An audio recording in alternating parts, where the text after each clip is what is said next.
All right, welcome to the Good Lie and the Greater Good, and this is me getting back in the saddle for the second time. Sometimes you just got to brush yourself off and punch that horse in the face, and make your co-host shut up.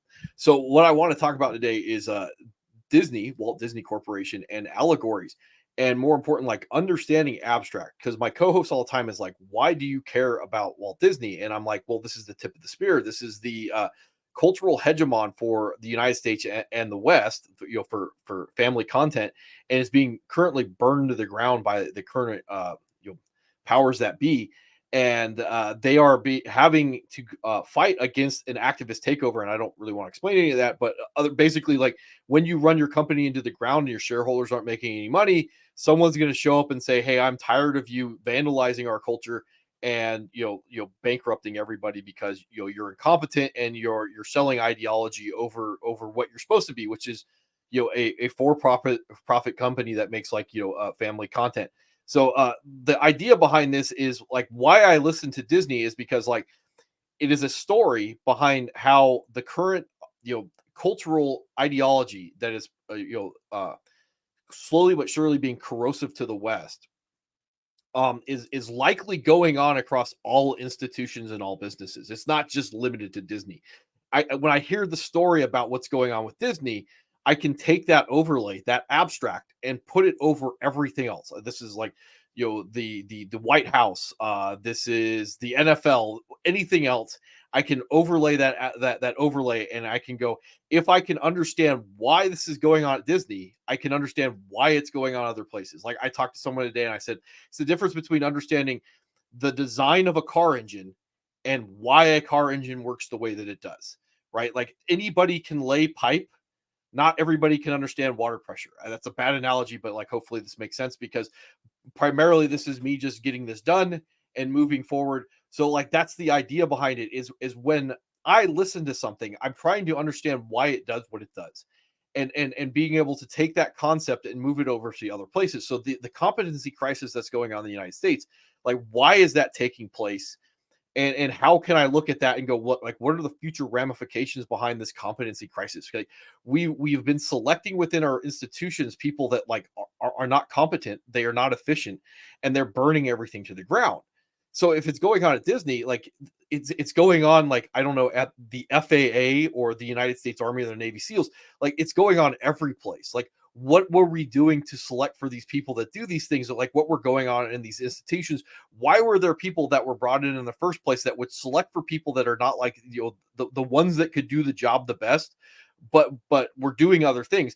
And my co-host like let me borrow Basic Economics by Thomas Sowell, and he made a good point in there. And this is an abstract. He was talking about like the features on certain products, and this is true. The features on certain products are what sells them, and it's getting the right combination of features on certain products that are which allow them to be sold.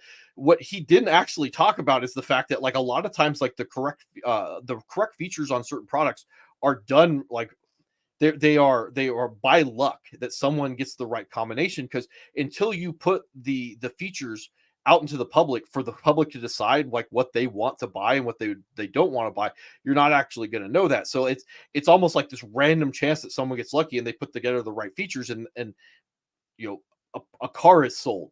Well, this is the same thing that's going on behind the scenes, like when we select for people in social systems. Like we don't actually know the correct the correct features for a human being in a position. There are people that know these things, but they tend to be excluded because of the fact that like if you let people that are competent be in charge of things, people that are incompetent don't have a place in the world. And again, what this has led to with lack of vigilance is you burned down Walt Disney to the ground. And this is a company that like 10 years ago everybody would have sat there and said like they can do no wrong. They're releasing like Marvel movies and Disney Pixar and whatever else that they had, and this was $1 billion movie, and then you get all that merchandise behind it, and then everybody shows up to your parks. And then 10 years later you have like most families have a high level of distrust when it comes to Disney, because the good idea fairy, and this is funny that because we're talking about Walt Disney, the good idea fairy says we need to have more DEI in our institutions, diversity, equity, and inclusion.